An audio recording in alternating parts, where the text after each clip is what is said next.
Alright, welcome to Just Magic the Gathering. I was looking to continue where I left off yesterday with a new deck I built. I wanted to build a deck around the Fear of Ridicule, and through a little bit of trial and error and tweaking, I ended up with a deck that I was looking to, I guess, officially showcase here.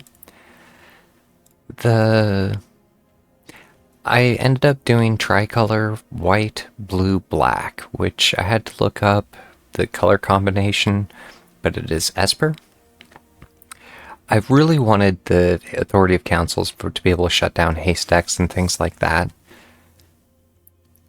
I really leaned into enchantments, both for enchantment creatures and enchantments. The deck that I kind of stripped this from had more than one of these, but hexproof also has its limitations. But I have a flash that can get me hexproof and a +1/+1 counter. I only have one. The Cryoshatter has been effectively played on me more than once, and it takes care of things with like Death Touch or things that need to get damage through. If they don't have any damage to get through, then they can't. -5 is pretty big.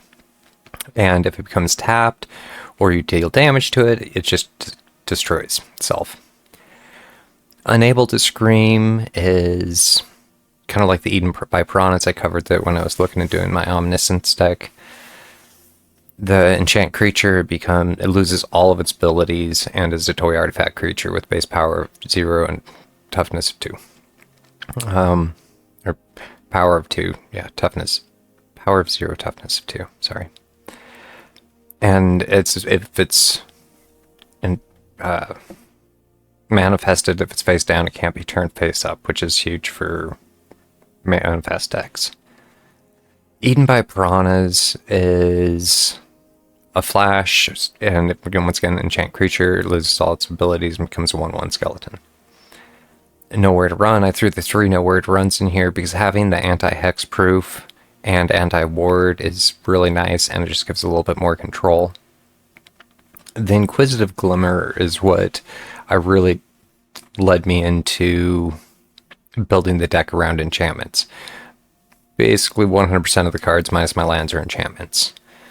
So enchantment spells you cast 1 less to cost, and unlocking doors cost 1 less to cast.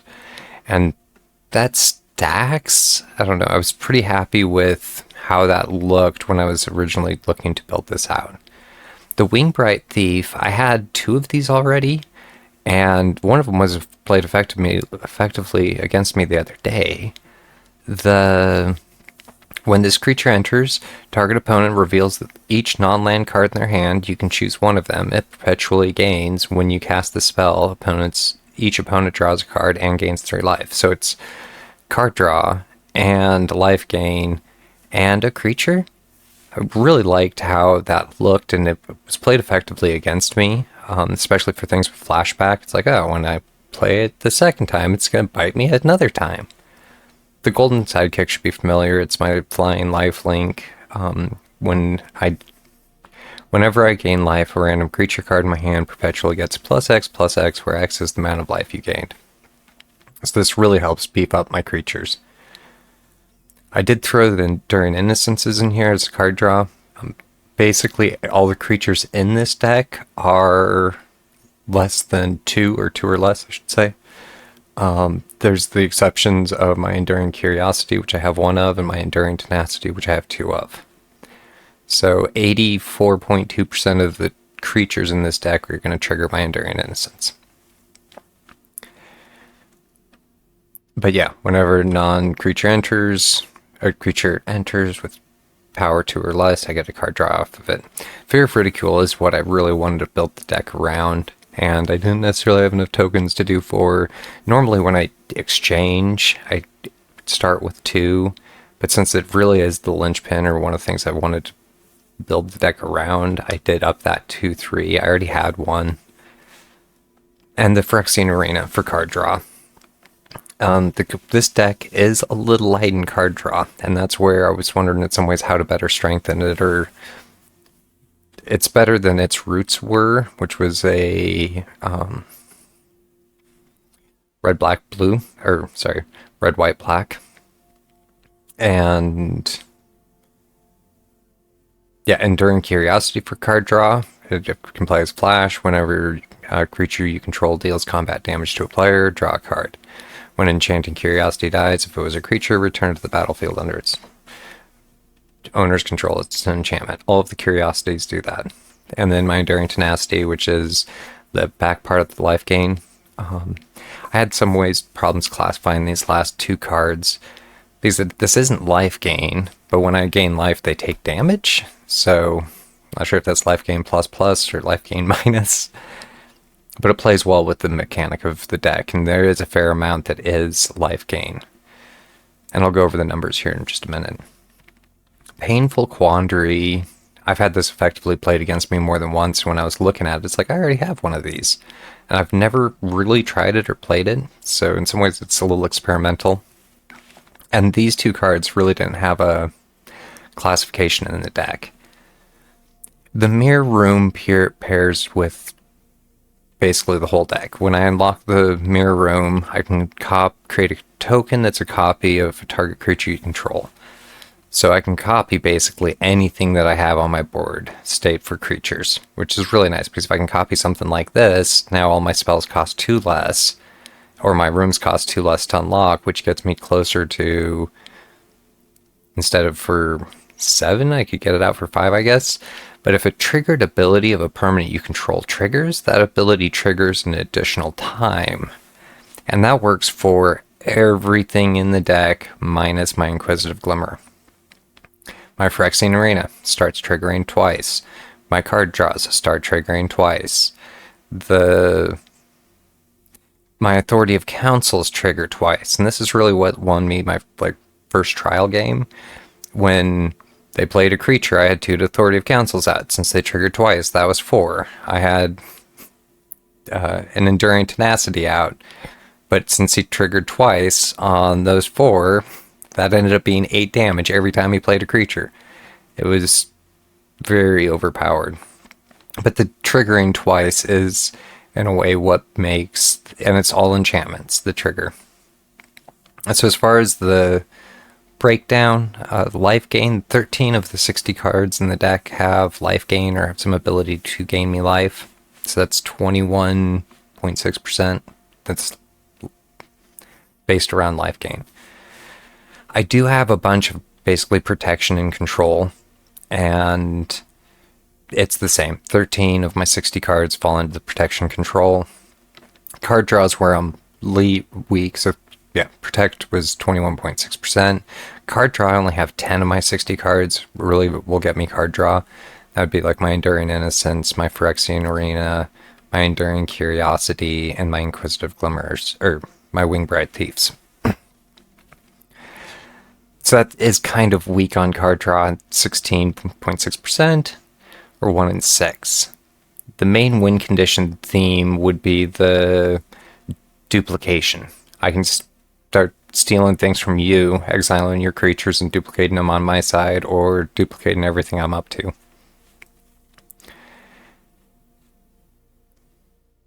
And the Inquisitive Glimmer, I actually threw in as part of the deck's theme. It's enchantments, and it's all about playing my enchantments cheaper. So 9 of my 60 cards here fell into that, and then I had the 2 random cards, which were the Painful Quandary and the Enduring Tenacity. But that's 3 out of my 60 or 5% of the deck that just it's hard for me to classify, and I'm not sure what I'll do. It makes me think I should take out the Painful Quandary and replace it with something that's more in line with the deck's main theme. As far as lands, I liked the Secluded Courtyard, that I can name a creature type. Basically everything I threw in here is glimmers. It is a glimmer deck.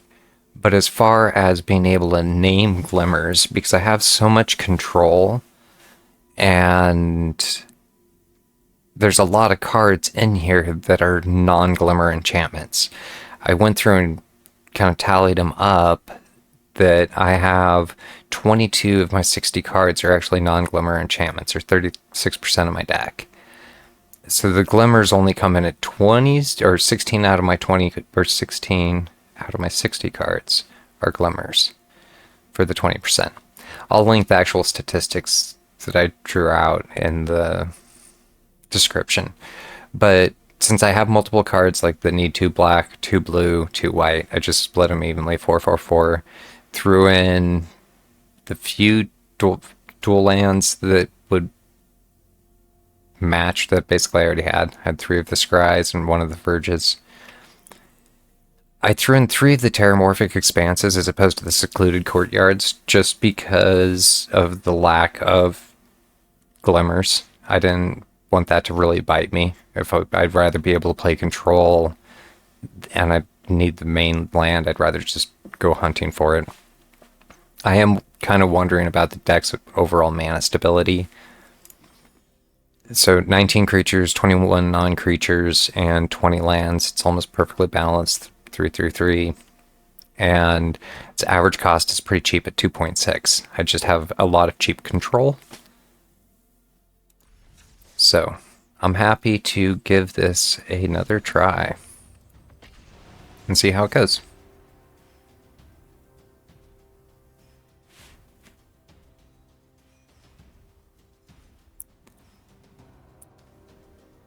One of the things I was looking at is that I probably should be looking to spend some of my next set of rare tokens that I grind on lands. I like the looks of that. I do. And I can go hunting for a white?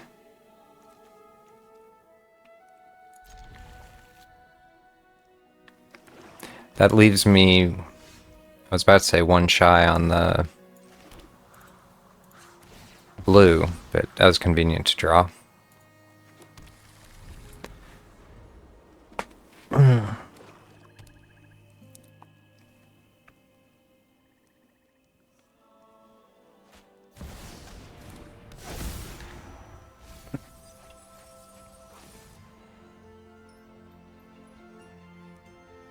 And what did he return? The Dragon Sniper.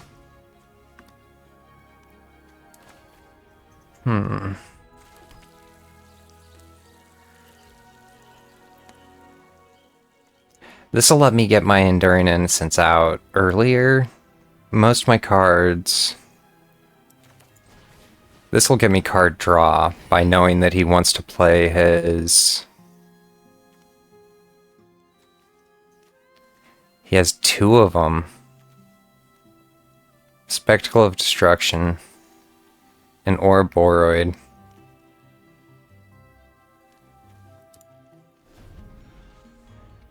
I'm not sure that was the greatest plan, but at least I can see what he's up to.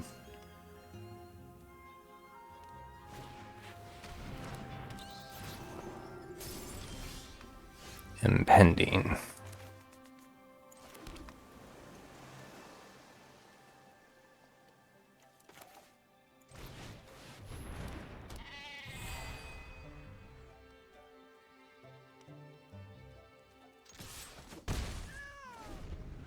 So, it's just a question, he can't block.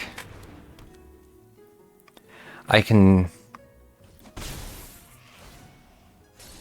duplicate, potentially. I was wondering if I probably should have done the Inquisitive Glimmer last round.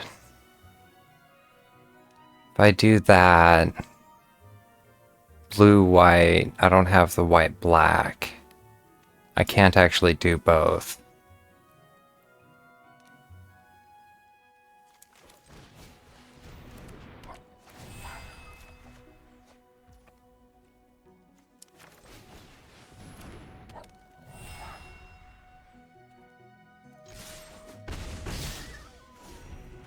Let's see. Because yeah, now I can actually play my... Oh, I could have.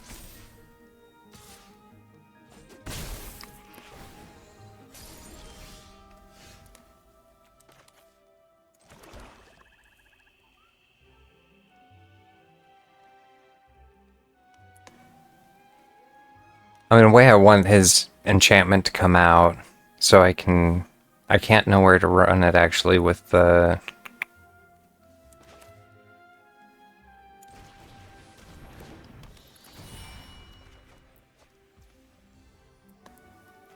If I duplicate, I can still... Let's see how this works. Duplicating my card draw, I was almost wondering might be a better option.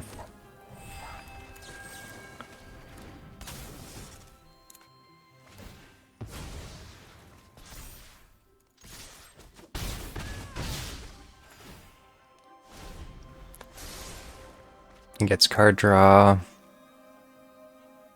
And his impending will come up this time around. An Asban Devotee.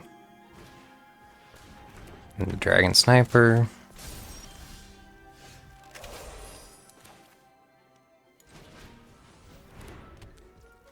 That might have actually been a mistake. Could have I done it?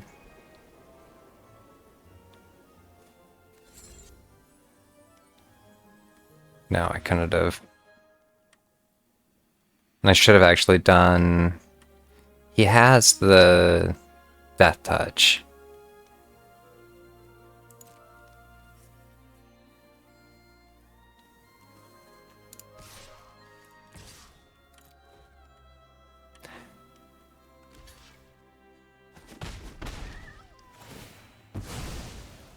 I'm not sure the trade was worth it.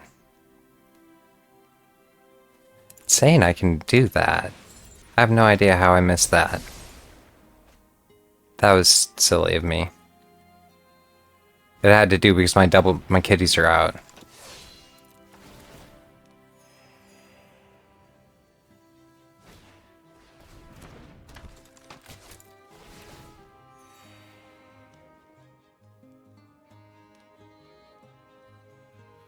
At 25 and 6, though, I don't really have a lot.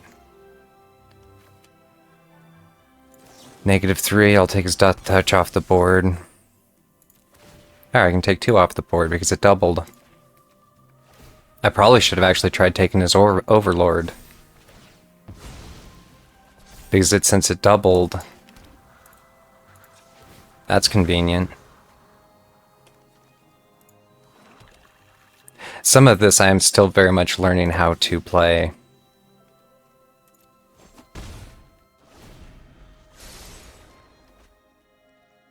He's gonna drop the Ouroboros and push. I'm thinking what he's gonna do. I have no idea what he's up to. Nice. I don't have my Enduring Tenacity out.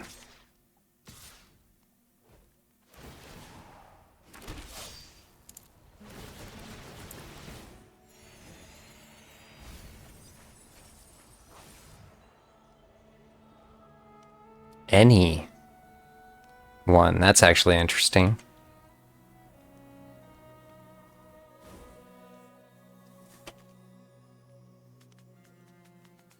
A 2/4 Death Touch, and if I kill him, it doesn't do me any good.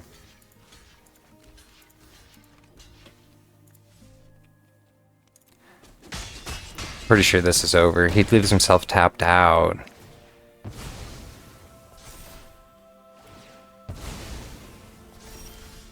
I don't know why he would have done that.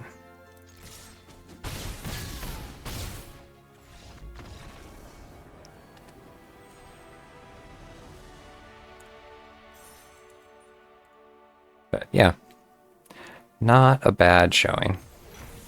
Or for take 2, and it'll have finished my daily and got me the end of my coins and got me a level on my pass. So yeah, with that, I'm actually gonna call it a day and even say Merry Christmas to those that celebrate, and look forward to playing some more Magic in the future.